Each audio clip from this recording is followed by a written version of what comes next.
Olá, continuamos com o módulo 4 do treinamento EAD Maker.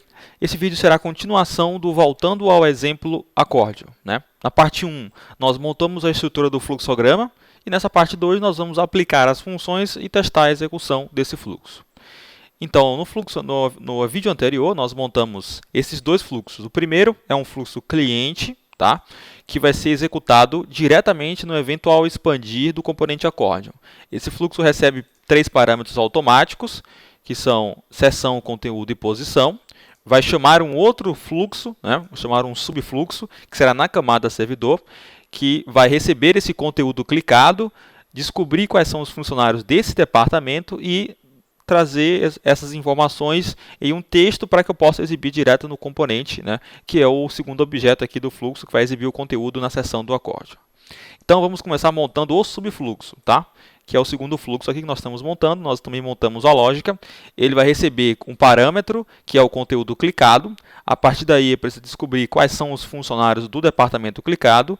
Se existir registros, ele vai iniciar um laço de repetição para ir adicionando o conteúdo em um texto, né? Pegando funcionário por funcionário e adicionando em um texto. E depois retornar essa informação para quem chamou o fluxo. Então vamos lá aplicar as funções. Primeiro, consultar funcionários do departamento clicado. Duplo clique nesse objeto, ele chama o nosso montador de expressões. E a função que eu vou executar aqui precisa tem que me permitir consultar informações do banco. Então posso buscar aqui por exemplo, consulta. Aqui nós temos uma série de funções da categoria banco de dados, abrir consulta dinâmica, dinâmica navegável, fechar consulta, tá? E a função que eu vou utilizar é a função abrir consulta. Bom, o que ela faz? Executa um comando de select, né, no banco de dados. Parâmetros. Dois parâmetros que ela guarda. O primeiro é o comando de seleção ou wizard. Vamos montar isso aqui através do assistente SQL do Maker, tá? E o segundo parâmetro é a conexão com o banco de dados. E isso existe justamente porque o Maker te permite criar múltiplas conexões para o seu projeto. Se ele te permite criar múltiplas conexões, é ideal que ele permita que você consiga montar consultas para essas múltiplas conexões também. Então tem a opção de você selecionar uma conexão adicional. E esse parâmetro ele é opcional. Se você não indicar, ele já entende automaticamente que você está buscando a conexão principal do projeto. Que é o que eu vou fazer aqui. Vou deixar o segundo em branco, porque eu só tenho a conexão principal mesmo. E o retorno da função é o retorno da consulta, né? Uma tabela, né? Um result set. Tá? Vamos lá. Então, abrir consulta é a função que eu vou aplicar. No primeiro parâmetro, eu vou indicar a consulta. Clicando com o botão direito, eu vou utilizar o Wizard SQL para montar essa consulta.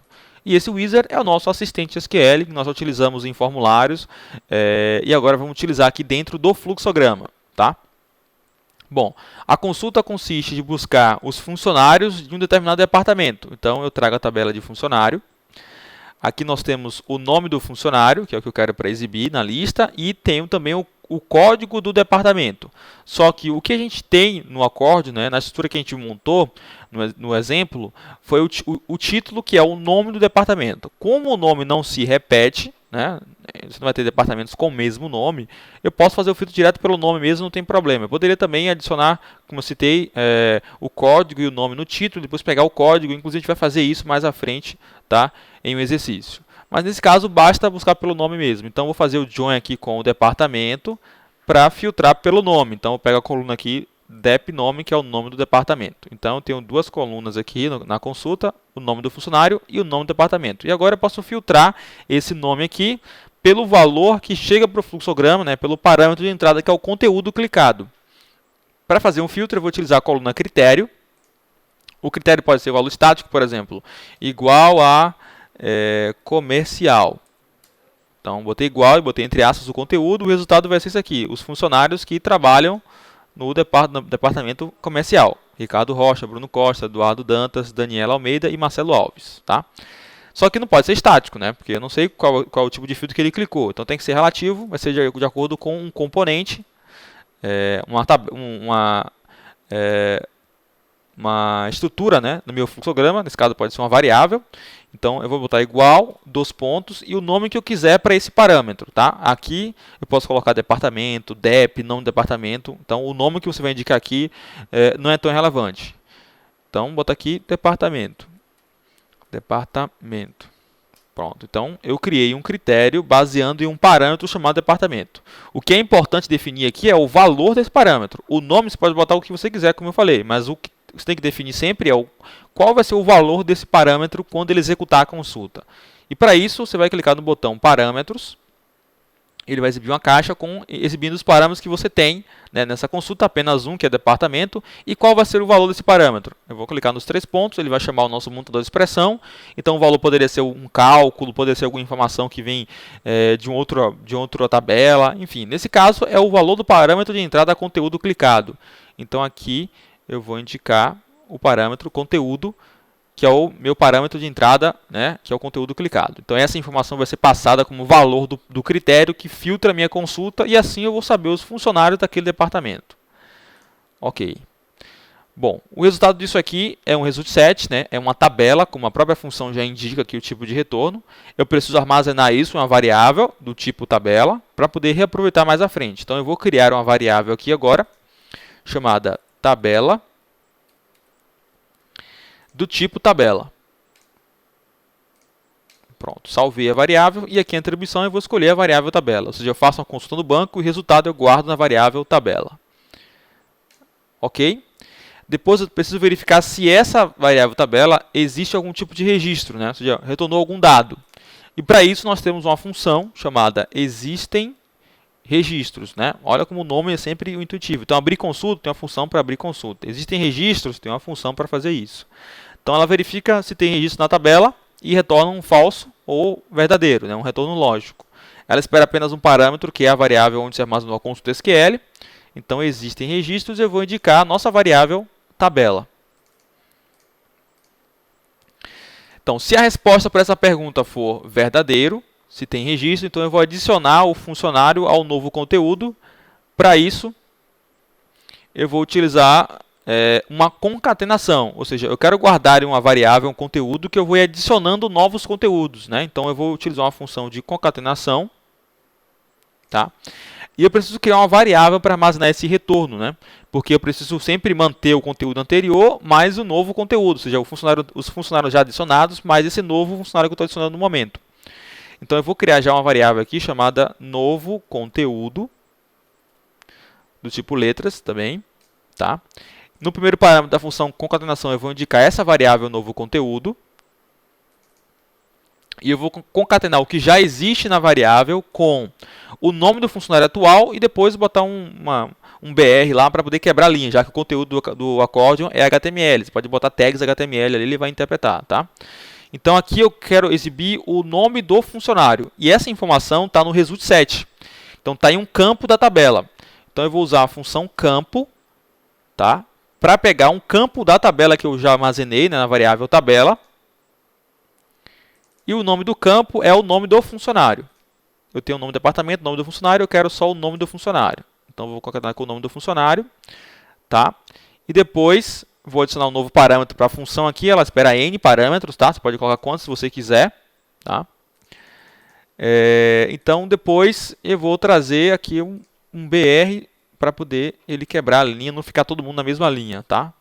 Então, concatenando isso aqui, isso monta o novo conteúdo que eu devo armazenar na própria variável novo conteúdo, tá? Então, eu quero concatenar o que já existe na variável com o novo conteúdo, que é o nome do novo funcionário. Pronto.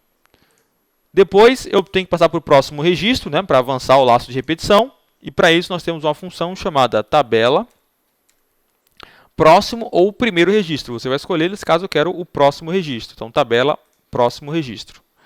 Ela espera um único parâmetro, que é a tabela, e não tem retorno. Então, tabela próximo registro, e vou indicar a nossa variável tabela. Ele vai avançar para o próximo result set, para o próximo registro.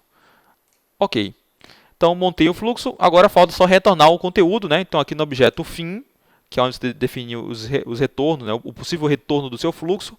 Você escolhe o tipo do retorno, que é letras, e qual vai ser o valor do retorno? A nossa variável novo conteúdo. Então, aqui eu vou indicar a variável novo conteúdo. Pronto. Montei o fluxo. Agora eu vou salvar, Ctrl S. Colocar o nome para ele. Accordion. Buscar funcionários do departamento. E a camada vai ser servidor. Nós criamos esse subfluxo justamente porque precisávamos de um fluxo servidor, né? Pronto, criei o fluxo. Agora, voltando para o princípio principal, agora eu posso chamar aquele fluxo aqui. Então, duplo clique. E aqui eu vou chamar aquele fluxo lá, accordion, buscar funcionário do departamento. Está aqui o fluxo. Ele espera um parâmetro, que é o conteúdo, que eu vou indicar o meu parâmetro conteúdo, que é o conteúdo clicado, e ele retorna um valor que eu posso armazenar em uma variável, certo? Eu não tenho uma variável para armazenar um novo conteúdo, então eu vou dar OK por enquanto aqui. Vou criar uma nova variável chamada novo conteúdo para receber esse retorno, né, do tipo letras, o retorno do subfluxo. E aqui nesse objeto eu vou indicar a variável novo conteúdo. Ok? E para finalizar esse fluxo, exibir o conteúdo na seção do accordion, eu vou usar uma função aqui do próprio componente accordion, a função adicional chamada accordion atualizar conteúdo da seção. Você indica dois parâmetros, o nome da seção, que é o parâmetro automático, enviado automaticamente no evento ao expandir, e o novo conteúdo. Então, o primeiro parâmetro é o nosso parâmetro de entrada da seção, e o conteúdo é o novo conteúdo, é a variável que armazenou o resultado do subfluxo servidor. Pronto. Ok. Agora eu vou salvar esse fluxo. O nome vai ser accordion atualizar conteúdo. E esse será na camada cliente mesmo. Salvei. Pronto. Fechar aqui. Aqui ele volta para o fluxo, para escolher qual é o fluxo, né? O fluxo é o accordion atualizar conteúdo. E os parâmetros eu não vou indicar nenhum valor, porque são parâmetros automáticos. Quem passa isso é o próprio componente. Então, eu vou deixar aqui em branco, mas o componente vai preencher esse conteúdo para a gente possa testar no browser. Então, aqui agora eu vou salvar o fluxo e agora vamos fazer um teste. Vou visualizar. Vamos lá, comercial. Está aqui os funcionários comercial, desenvolvimento, informática, serviços gerais, programação, RH e suporte. Ok? Então, clicando na seção, agora eu consigo expandir e exibir a lista de funcionários daquele departamento. Até a próxima aula.